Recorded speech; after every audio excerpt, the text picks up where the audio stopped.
reality, WWE superstar Chris Benoit, his wife Nancy, and their son Daniel are dead. Their bodies were discovered this afternoon in their new suburban Atlanta home. The authorities are undergoing an investigation. We here in the WWE can only offer our condolences to the extended family of Chris Benoit.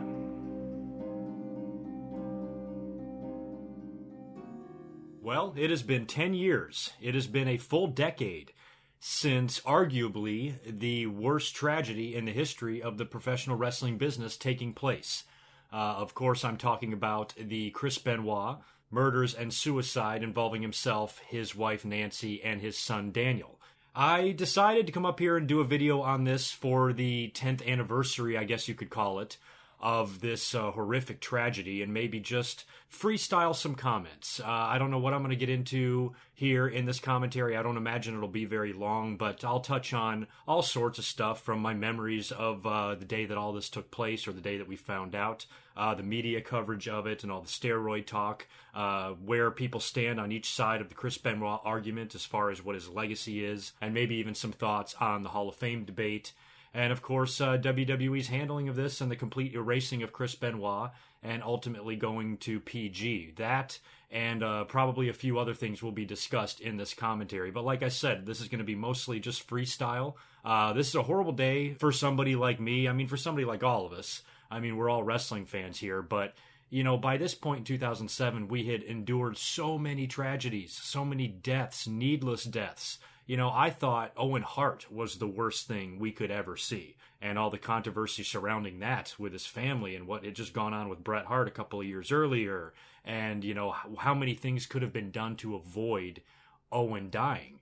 And I never thought it could get any worse than that. And then you fast forward 8 years later to 2007, and we learned that a very, very respected wrestler and a true professional, and anybody that you talk to referred to Chris Benoit as, you know, one of the most down-to-earth, kindest, gentlest people you would ever meet. I mean, he had a crazy side. You know, he could get very intense. He was very Randy Savage-like. Every time I hear stories about Chris Benoit in shoot interviews, whenever somebody talks about him maybe acting a little bit funny or paranoid or something like that, it kind of reminds me of Randy Savage. And every now and then, Chris Benoit could blow up and get a little bit upset. But for the most part, everybody still respected him at the end of the day. He was still a very good person. And I think one of the more shocking things about this tragedy is that it was Chris Benoit that did it. You know, yeah, he might lose his temper from time to time, but no worse than any of us ever do. So there was just no, you know, there was no signs. Nobody really saw this coming. And that was proven by WWE's reaction to this on Monday Night Raw. That was on June 25th of 2007, which incidentally, all of the birth dates that you see on the screen here, I know these murders and the deaths took place over like a 3-day span. I pretty much just went by Wikipedia.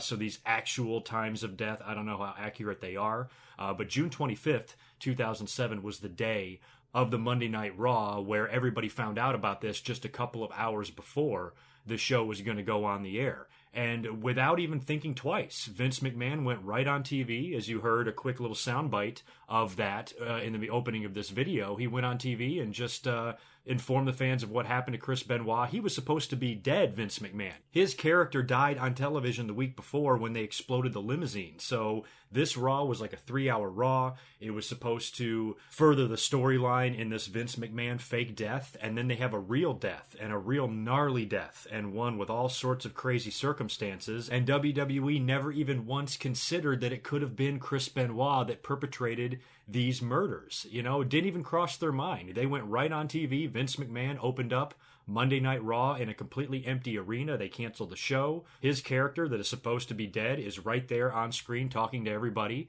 and telling us that Chris Benoit and his family were found dead and that the police were investigating. So he said, what you're going to see tonight is the only thing we can do, and that is offer a 3-hour tribute to the life and the memory of Chris Benoit. And they were going to have all the wrestlers, you know, speak and do the thing that they normally do when they have deaths, and some of the wrestlers talk about it, and they put it on camera, and it was a big mess. It was a big, giant tribute to Chris Benoit, and then just a few hours later, you start hearing the reports, this was a murder-suicide. And, I mean, I cannot even begin to tell you the range of emotions I felt that day. I remember, I've told this story before in Q&As, but I actually had Monday Night Raw turned on. I was only half checked in during that time. 2007, I was eyeballing the product. I was aware of what was going on, but I was not watching it religiously. I was in that little break. After Eddie Guerrero died, something in me clicked, and I just decided to distance myself a little bit from wrestling for a little while. I still kept track of it. I even read the dirt sheets and stuff, but I didn't really watch weekly,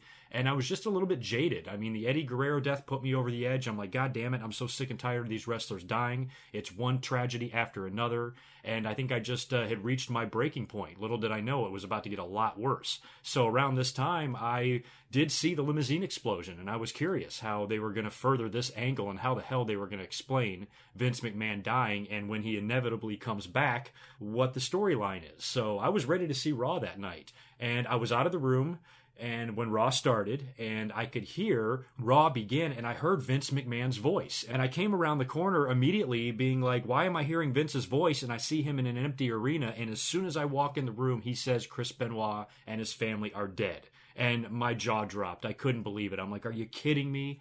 You know, every single year we lose countless amounts of wrestlers, and now we're losing entire families at once. What the fuck is going on here? And my first reaction was murder. It was a break-in. It was a burglary gone wrong or something. The very next day, as we remember, Vince McMahon opened up ECW after it became apparent that Chris Benoit did this, and he vowed never to speak Chris Benoit's name again. He apologized for the tribute the night before. And Vince McMahon would go on to do a bunch of media as well during the next couple of days. But that was it. After Vince McMahon made that statement, they really have erased Chris Benoit as best they could. And, moving on to what people might think about this, there's people really on both sides of this argument. I'm of the opinion that what Chris Benoit did is horrible. If he didn't kill himself, he would have to pay for his crimes. But at the same time, unlike the media, I wanted to know the truth. And you guys remember right after this happened, the media exploded. And what was the big headline on every single news story about this, whether it be in a newspaper or a publication or on television? It was all about steroids. Immediately, everybody jumped to roid rage, which Chris Benoit, we all know, probably did take some steroids. That's not hard to prove. But the true reasoning behind why Chris Benoit did what he did was most likely with the condition of his brain. And CTE and brain injuries are so common and so scary now in the world of professional wrestling and football that this is a true problem, and it's making people go crazy. And the autopsy had shown that Chris Benoit had the brain condition of somebody who should be 90 years old. He was not functioning properly. The years of abuse and the wrestling style that he had, and all of the chair shots to the head and the headbutts and just the true physical style that someone like him wrestled, it caught up to him, and he went completely nuts. We've seen a little bit of this in the NFL. There have been several players to commit suicide who had CTE, who had a lot of brain issues due to multiple concussions over the years, and they all went nuts too. Now, they didn't take it as far as murdering their family and killing themselves. They just ended their life. Junior Seau did that right here in San Diego. And from what the news stories were saying, he was aware of what was wrong with his brain, and he shot himself in the chest to preserve his brain so they could take a look at it. He knew that he was fucked up, and Chris Benoit definitely had some serious brain issues that somehow made him snap. Now, some people that knew him did say that now that they think about it, in retrospect, they did say, Chris Benoit was acting a little bit funny there at the end, but nothing really that really raised a red flag.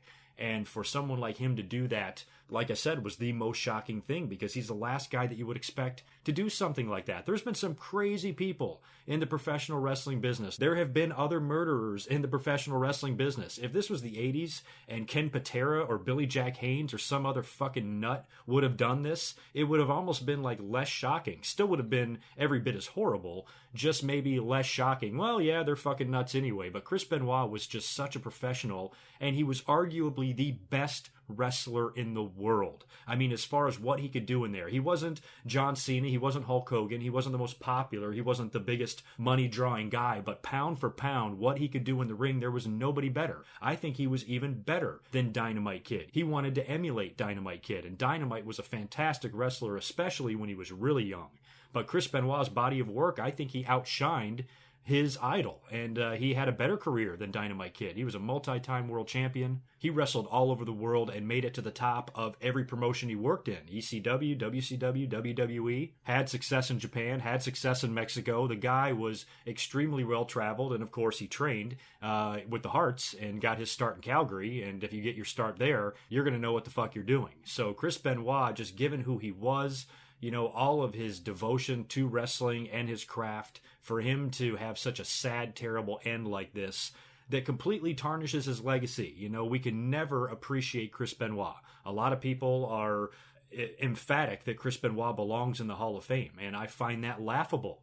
I understand that his credentials are Hall of Fame worthy. Nobody's ever denied that. When you look at just what Chris Benoit accomplished in the ring, he was a Hall of Famer, 10 years before he died. But given the circumstances, you can't do that if you're the WWE. I'm sorry. He will never go into the WWE Hall of Fame. That's just publicity that the WWE doesn't need. It would create a shitstorm. Some wrestling fans might actually be happy that Chris Benoit is being remembered and his career is being honored, and other people would be highly offended by that because the fact that he did kill 2 other people, and there are 2 other victims in this that are completely innocent in all of this. Nancy and Chris Benoit had their problems, but nobody deserved to die over it. And when you hear of a story of a father choking out his son, something cannot be right in that guy's noodle to do something so horrific when he clearly loves his son. He had a lot of love in his heart. And then for whatever happened, whatever took place, during those 3 days, I guess we'll never know whatever went on inside that house. There are conspiracy theories out the ass. I don't really subscribe to any of that. I've heard people blame Kevin Sullivan. That's ludicrous. There's also some less ludicrous ones, like maybe Chris and Nancy got in a fight. Maybe he accidentally killed her and realized what he had done, and the only way out is just to take everybody out. I mean, who knows what went on? We really don't know, and the sad thing is we never will. All we know is that Chris Benoit was a deeply troubled person and that nobody recognized it. Nobody knew it. And it's a shame if WWE, and the NFL for that matter, but if the WWE in particular had the concussion protocols that they have now, this could have been avoided. Look at what we're seeing today. Corey Graves is behind the commentary table because of concussions. Daniel Bryan is the general manager because of concussions. So if all of that existed back in 2007, maybe, Chris Benoit could have gotten some help before this got out of control. But when you just hear of the stories of the condition that his brain was in, even Chris Nowinski had called up Chris Benoit's family, his father, I think, and asked for a piece of his brain because he wanted to study it, because Chris Benoit truly had some problems. So it was just a nasty cocktail of a stressed marriage, of possibly some drug use as well. Not going to lie there. And then, of course, all of the years of abuse on his brain and the multiple undiagnosed concussions that had turned his brain into applesauce. And the result is 3 dead people. Their son, this kid is so young. And Chris Benoit's got another son. I think his name is David. He's gone to WWE shows before. He's been backstage. I've seen photos of him with other WWE wrestlers. I know Chris Jericho has been really good to him, which is always nice to see. Jericho kind of reaching out, because Jericho was a close friend of Benoit's. So the fact that Jericho kind of has befriended Benoit's other son, because you got to think about what's going through that poor kid's head. What that kid has got to be going through emotionally, having to live with the fact that your dad killed himself and your brother and your stepmom. When you think about the consequences that this has had on the business, WWE, it was going to be tough for them to survive this. Once the shock wore off, I was like, fuck, how is WWE going to get over this one? They're lucky enough to survive Owen Hart the way he died. And now a guy on your roster, a main player on your roster, a guy that has a title match at the next pay-per-view, is doing something this horrific. How are they going to weather this media storm? Well, I'll tell you how they did it. A few days later, they went PG, and we've been PG ever since. And Chris Benoit had a big role in making that happen. WWE was going to be under a lot of scrutiny and under fire from the media, and everything they've done in the WWE up until this point, during the Attitude Era and Ruthless Aggression and everything, was very blood and guts. It was very salacious. And now one of these wrestlers is committing this horrific act. WWE, for survival, they wanted to go in the other direction, and they wanted to be fucking Disneyland. They wanted to go from, being ECW to being Teletubbies. That was their only way out of this. and they took on a much more wholesome image. They really started pushing Cena. I mean, he was already on top by this point, but he was going to be their next Hulk Hogan. That was apparent.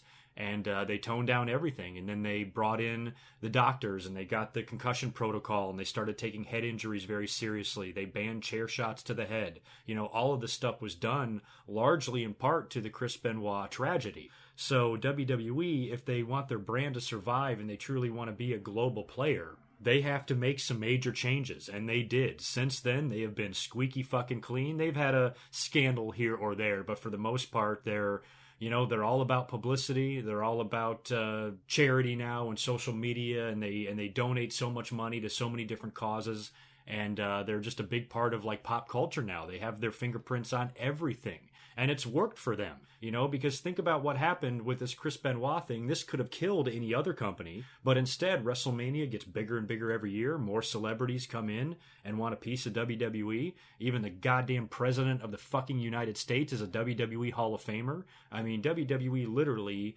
is everywhere, and them making that decision to go PG was definitely not a bad one. It might be a bad one for the fans, you know, that miss the product of yesterday, but in reality, for a company doing what it needs to do after a horrible tragedy like this, you cannot blame them one bit for going PG. It is what they absolutely had to do. It was essential for their survival.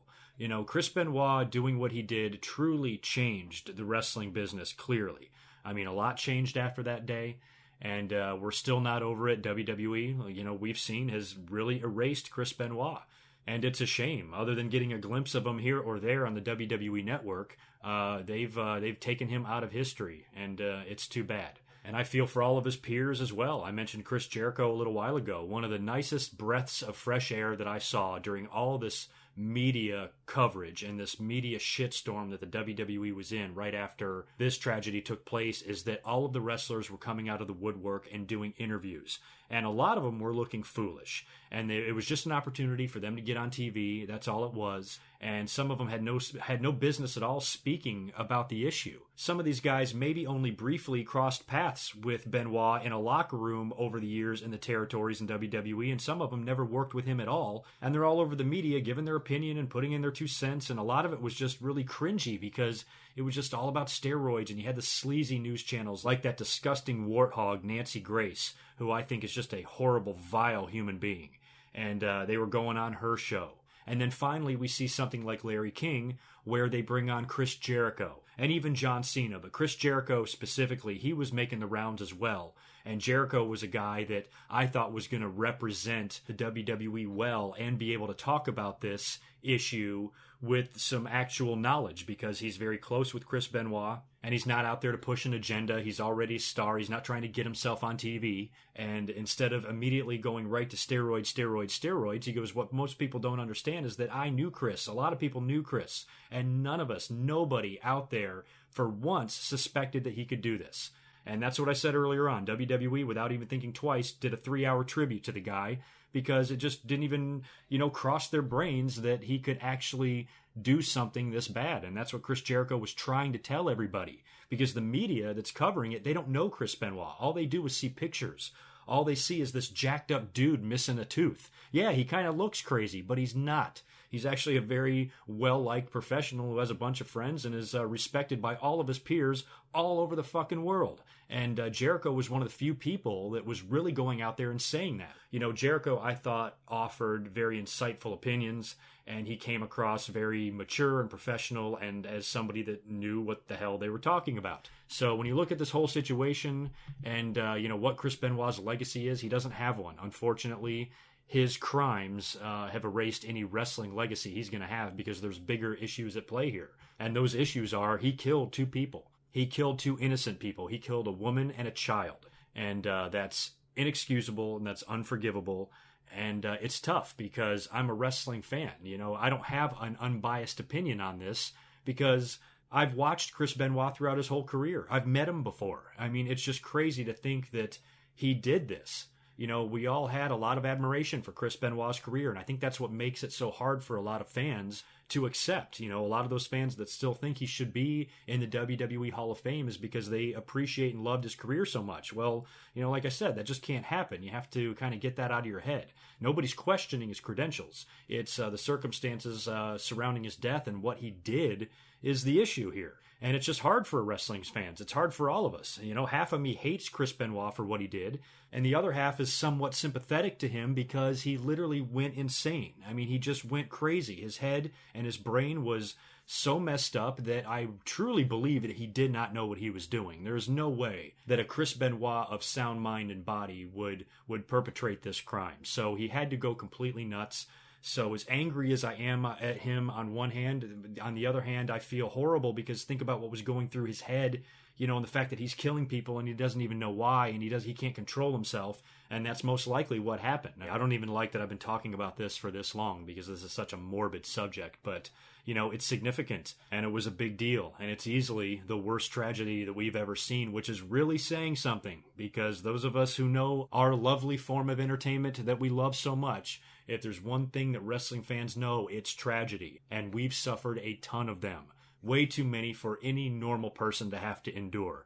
And then after all of those tragedies, after all of those deaths, we get hit in the face with something like this. And man, it's crazy. It's absolutely crazy that it's been 10 years. And I don't really feel any differently about it. I feel this very same now as I did 10 years ago as far as all of my opinions that you heard in this commentary. And I might even get some shit for this commentary. Who knows? There could be people that are saying you shouldn't be promoting Chris Benoit. He's a murderer and you shouldn't have his picture on your screen or have a video titled to him or whatever. There's going to be people pissed off no matter what you say. That's why I always try to be very fair. I want everybody to understand right now. And if anybody gives me any shit in the comments, I'm going to put a timestamp right to this part of the video where I am telling you, do not mistake anything I said in this video for condoning what Chris Benoit did. What he did was horrible. What he did was one of the worst things a human being can do. But that doesn't change the fact that he was a professional wrestler that we all watched, some of us knew, that we saw have a brilliant career in the WWE, and it's a very difficult thing for a wrestling fan to wrap their head around. I just hope today, here we are in 2017, 10 years later, I hope that the families are at peace, or at least as close to at peace as they can be. I don't know what the relationship is between Nancy's family and Chris's family. I know there have been some lawsuits. I do believe WWE and Benoit's parents were involved in something.